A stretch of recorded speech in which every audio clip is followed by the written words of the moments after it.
You're up. Kasi gigigil ko na. Coach, thoughts about the sa game ngayon?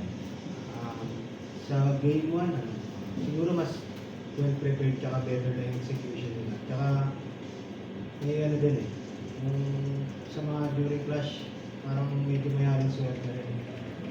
Ang mamamatay na bilang magsusurvive pa yung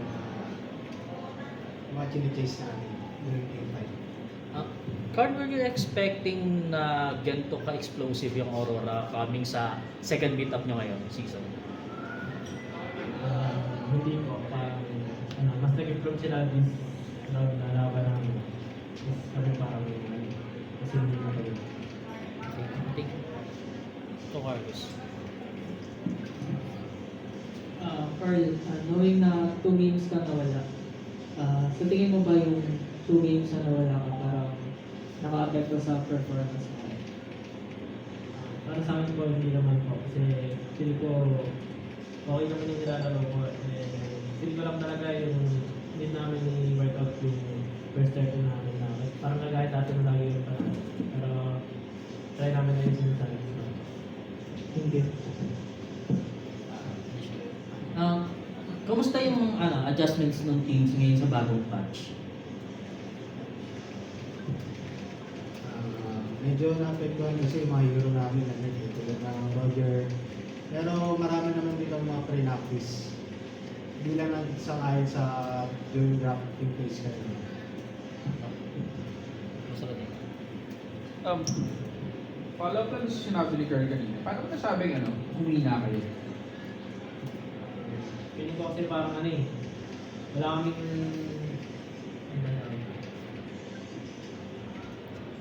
parang hindi systematic yung pag-take namin ng turtle unlike before na top gather lang. So, feeling ko hindi namin ng systematic na approach pag sa turtle.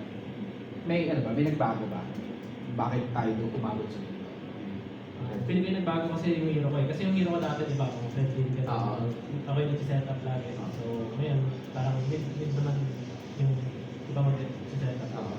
So, kailangan yung bumalik sa'yo. So, kailangan parang mas makawala namin sila sa turtle. Kasi parang pansin ko lagi parang yung mock namin. First turtle, parang ano lang nangyari. Ay, salamat. Questions? Meron ko. Here.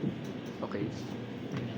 Oh, Coach, ito kasi back-to-back losses to start the second round and in an uncommon moment for the defending champions. You're under 500 or 0.500 I mean. So parang at this stage medyo parang may na bang kaba moment na baka yun nga ma-dethrone kayo eventually. Parang you're below 500, 4 and 5 so below 0.5 sa ratings and yun nga back-to-back losses to the second round. So parang at this stage parang may na bang kaba sa inyong part na yun nga ma-dethrone kayo eventually. Wala naman. Mas okay na nangyayari ngayon sa during playoffs. Para masolve din namin yung mga kailangan pang i-work on sa team. Para mas lalo kami mag-improve. Para once na nag-playoffs, talagang pulido na lang. So how will you use the last 5 matches kasi yun nga.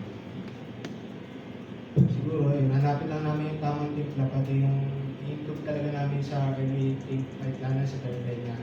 Kasi dati si Carl siya yung top jungler kaya na siya nakakommand niya kung ano yung gagawin namin setup. Ngayon, assassin siya, more on farming. Kaya kailangan may mag-step up talaga.